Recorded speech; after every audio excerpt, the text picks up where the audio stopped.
ሰላም ውድ ተመልካቾቼ፣ ዛሬ 5 ምልክቶች ሰው እየዋሻችሁ እንደሆነ የምታውቁበትን እናያለን። በአንድ ጥናት በቀን 10 ሰው ብታገኙ ከ10ሩ ሰው 6ቱ እየዋሻችሁ ነው። ሰው ሲዋሽ ሁሉ ጊዜ በቀጥታ ማወቅ አንችልም፣ ግን የተለያዩ ምልክቶች የሚዋሽ ሰው ያሳያል። ከነዚህ ውስጥ 5ቱን ዋና ዋና ምልክቶች እናያለን። አሁን ከምነግራችሁ 5 ምልክቶች አንዱ ብዙ ሰው አያውቀውም። ሰብስክራይብ፣ ላይክ እና የደወል ምልክቷን መንካት እንዳይረሳ። አብራችሁን ቆዩ። አንደኛው ምልክት አይን እያዩ ማውራት አይፈልጉም። አይኔን እያየህ አውራ ሲባል ሰምታችሁ ይሆናል። ሰው ሲዋሽ ውስጡ ግፊት ስለሚኖር ብዙ ጊዜ አይን አይመለከትም፣ ወደ ቀኝ ወይም ወደ ግራ ይመለከታሉ። ልምድ ያላቸው ውሸታሞች የበለጠ አይን የማየት ልማድ አላቸው። አብዛኛው የሚዋሹ ሰዎች ግን አይን ማየት አይፈልጉም። ልምድ ያላቸው ውሸታሞች እኛን ለማታለል አይናችንን ከበፊቱ በበለጠ ሁኔታ እያዩ ሊዋሹን ይችላሉ። ይሄን ግን የምናውቀው በፊት እንዴት ያወሩ እንደነበረ ካወቅን ብቻ ነው።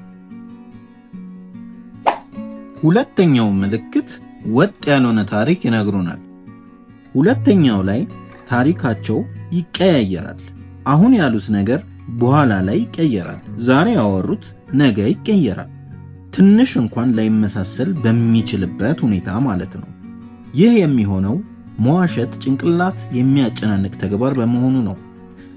ነገሩ ውሸት ስለሆነ በተከታታይ ታሪክ መፍጠር፣ እውነቱን የመደበቅ ስራ እና ስሜቶችን የመቆጣጠር ስራ በአንዴ ስለሚሰራ ትክክለኛ ታሪክን ይዞ ለመቀጠል ከባድ ነው። ያወሩትን ደግመን በምንጠይቅበት ሰዓት የፈጠራ ታሪክ ስለሆነ አንዳንድ ታሪኩ ውስጥ የሚረሷቸው ወይም የሚጨምሯቸው ሐሳቦች ይኖራሉ። ሶስተኛው ምልክት ብዙ ዝርዝር ነገሮችን መናገር ነው። ሰው በሚዋሽበት ጊዜ ነገሩ ውሸት መሆኑ እንዳይታወቅበት በጣም ብዙ አላስፈላጊ ዝርዝሮችን ይጨምራል። እዚህ ላይ ደግሞ አንድን ነገር ለመግለጽ በጣም ብዙ ቃላቶችን ይጠቀማል። በሃርቫርድ ቢዝነስ ስኩል ጥናት የሚያደርጉ ሰዎች ባደረጉት ጥናት ሰዎች ራሳቸውንና እናንተን ነገሩ እውነት እንደሆነ ለማሳመን ያንን ውሸት በጣም በብዙ ቃላት እንደሚለውጡት ደርሰውበታል። አራተኛው ምልክት የሰውነት ቋንቋ ነው። የሚዋሽ ሰው ብዙ የሰውነት እንቅስቃሴዎች ይታዩበታል። ከሁሉም ምልክቶች ዋናው ይሄ ነው። ከሚታዩበት ምልክቶች አንዱ ለምሳሌ እጅ መንቀጥቀጥ፣ አፍ መንካት፣ ፊት መንካት፣ ፀጉር መጠቅለል፣ ጥፍር መብላት ወይም አፍ መምጠት የመሳሰሉት ሊኖሩ ይችላሉ። እነዚህ ለምን እንደሚሆኑ የበፊት የሲአይኤ ሰራተኞች በፕሬድ መጽሔት ላይ እንዳስቀመጡት የሚዋሽ ሰው በውስጡ ሳያውቀው ጭንቀት እየፈጠረ በመሆኑ ለሱ ምላሽ ሰውነቱ ራሱን ለማረጋጋት እነዚህን ተግባራት ሳያስበው እንዲያከናውን ያደርጉታል ብለዋል። አምስተኛውና የመጨረሻው ምልክት የድምፅ መቀያየር ነው።